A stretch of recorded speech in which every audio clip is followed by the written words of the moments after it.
मंदिर मस्जिद जहाँ भी गलिया सबसे तोरा मांगलियोगे।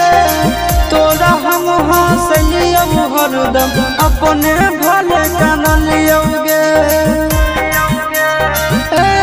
जहाँ मंदिर मस्जिद जहाँ भी गलिया सबसे तोरा मांगलियोगे। तोरा हम हंसलियो हरदम अपने भले कानलियोगे। तोर किस्मत खुलता तोर किस्मत खुलता जरता हमर भगिया गे। बसवे के डोलिया जानू बांस के रथिया गे। बसवे के डोलिया जानू